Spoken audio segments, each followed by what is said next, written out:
Hello ladies, today I'm going to do a full application with the 3D brush. This one has a bit of a pointier end on this end and a nice round fluffy end on this end, and I'm going to show you how I would do my whole face if I only had this brush.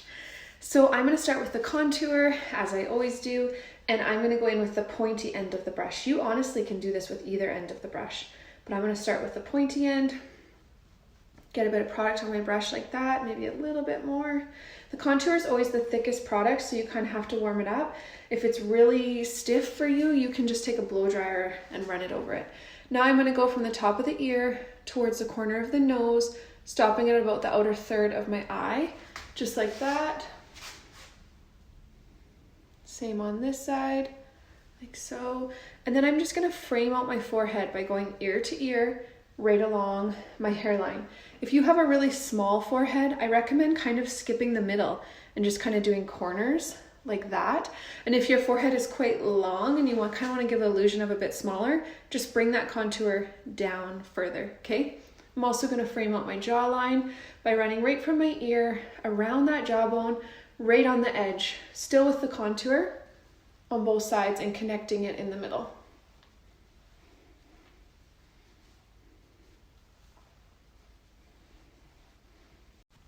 Sticking with the same end of the brush, I'm going to do under my lip. I just pinched the pointy end a little bit and just run that back and forth just to add that shadow under your lip.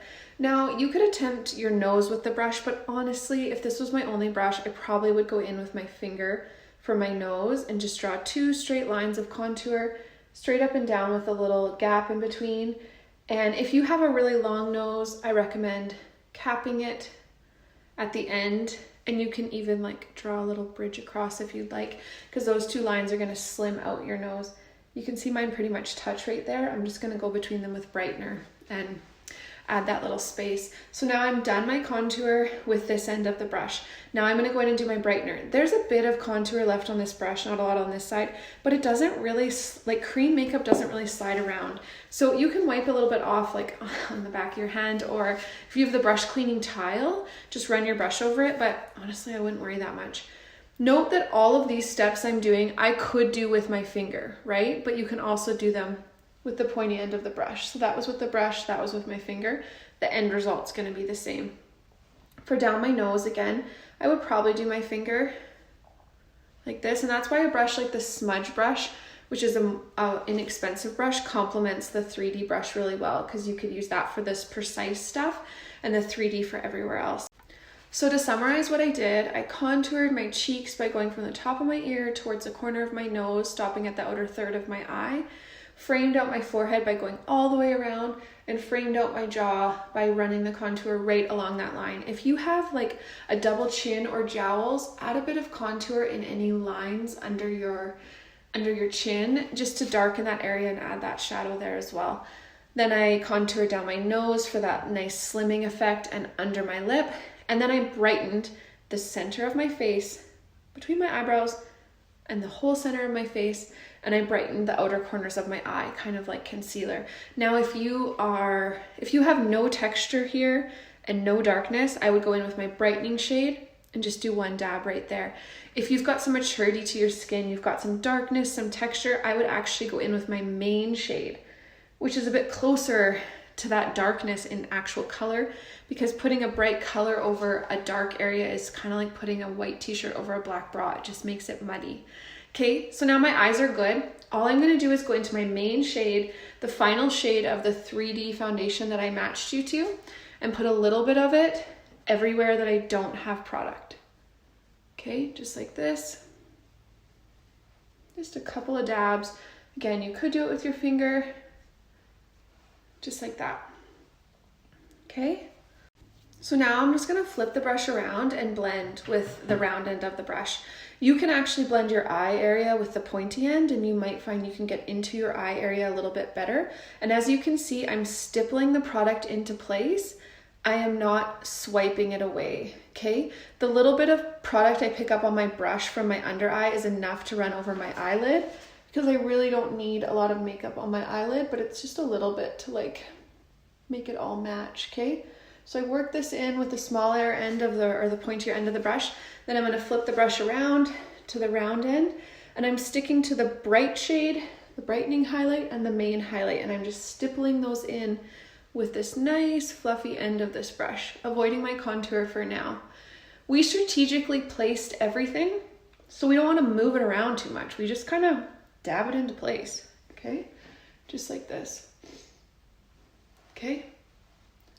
Now that those are roughly blended in, I'm gonna start doing the contour. For my cheeks, I make little kind of dabbing motions or like swipes, but I just make sure I'm bringing this up. I'm not dragging it down at all, I'm bringing it up, because this is like a push-up brow for my cheekbone. It's right underneath on the underside of my cheekbone. Not in the hollows, but above that on the underside of the cheekbone. Forehead, I just make small circles blending that in, right to the hairline.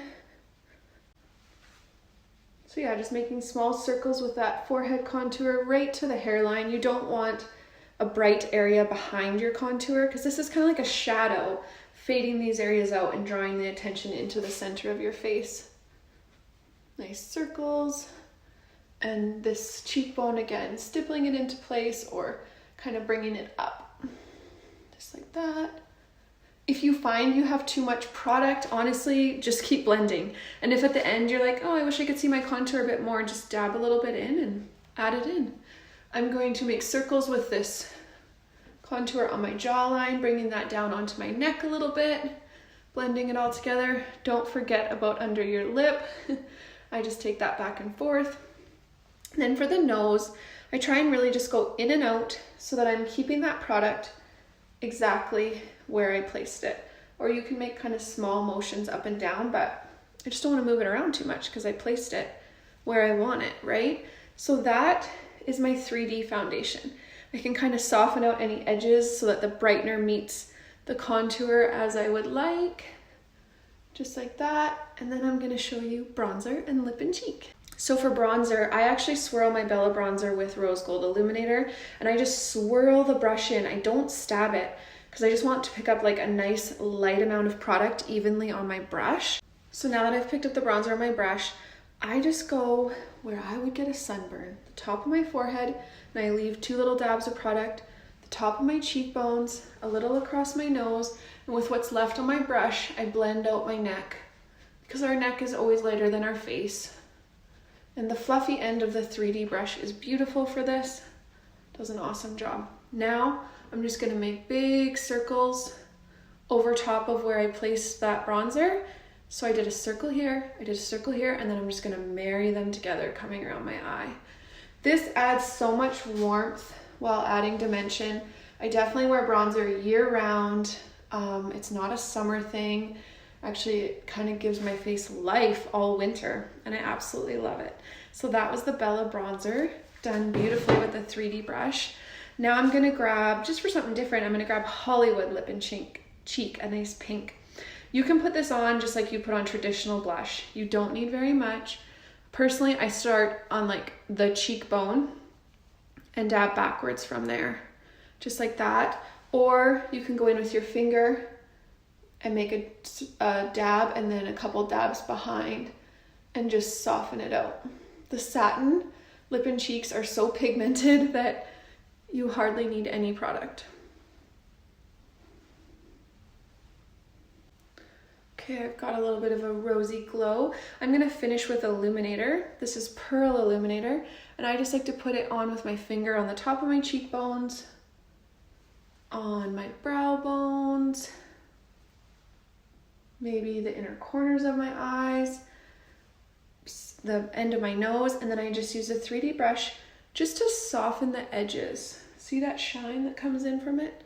So I just use that to soften the edges. If I threw a matte lip and cheek on, this is nude, and I wanted a bit of shine, I could put Pearl over top for like that, for that illumination that comes from Pearl as well. Now I would just do my brows, throw on a little eyeshadow if I felt like it, and I'm ready to go at the door. That was my full face with the 3D brush. If you have any questions at all, don't hesitate to reach out.